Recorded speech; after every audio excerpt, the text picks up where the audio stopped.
There's a few different ways to wrap cables, and one of them is over-under. Now, the reason that you have the whole over-under thing is because when you just grab a cable and you wrap it, this is a common way to do it, just grab it over your elbow.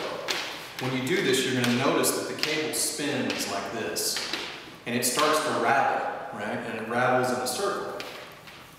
And so then, theoretically, when you unravel it, it's going to have all those loop-to-loops in it. Right? Now, it's really not that bad if you have a decent cable, but that, because of that problem, you can see how it's got some turns in it, right? Because of that problem, they came up with over-under. And the way that works is this: it's a little tricky, and you're going to have to do it a few times before you get it. And even I don't do it very often, so I very often get kind of messed up on it. But the way it works is this, and this has to do with any cable too. When you're dealing with the cable, I very often roll the cable like this. You'll see that you're going to be able to make things move. Like even sometimes you have to deal with big snakes. And when you do, you're going to literally take the snake and turn it and flip it. And it'll, basically start to fall the way you want it to fall. And that even pertains to a small cable like this. So when you do over-under, you're going to twist it one way, and then you're going to twist it the other way like that. Right? This way, and then under like that. Over, and then under. Now what this is going to allow you to do is then eventually undo the cable, and it's going to be wrapped one way, the other way, one way, the other way, and when you lay it out, it won't have any spins in it. Right?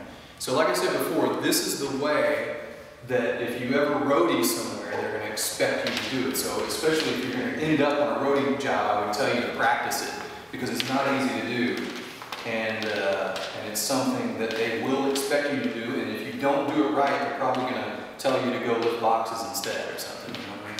So they definitely won't have you wrap cables. But that's how it's done, okay? You guys follow that a little bit? So that's the whole over-under thing. Now there's also something else to know about the over-under thing, and it's one of the reasons I don't use it. And I'll show you.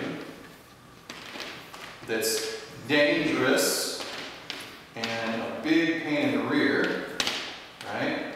And that is, you notice that basically I have this, and if I unravel it like this, it's all good.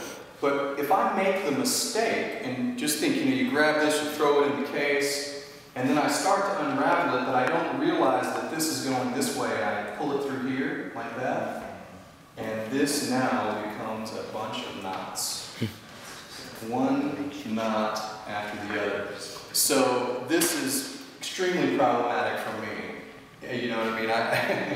Obviously I hate getting the gate and having to untie 30 knots out of the cable. So that's one reason I don't use over-under, and also a mistake you don't want to make when you're unwrapping the cable doing over-under. So what I do instead is I do the over the elbow thing. First thing is first is to start with the male end, right? Now the reason we do that is because that way this is at the outside of the cable, and usually what we do is we plug it into the mic, and then you run slack over to the box, and then you leave the slack at the box, right? So you end up with this rather than the other way around, where you're plugging it in the box, coming over here, and then leaving a bunch of slack all over the place, The other is to not pull on the end. So you kind of hold this lightly, and then I'm going to wrap it lightly. I'm not going to yank it or pull on the cable and kind of, harm it. I'm just going to basically very lightly wrap the cable.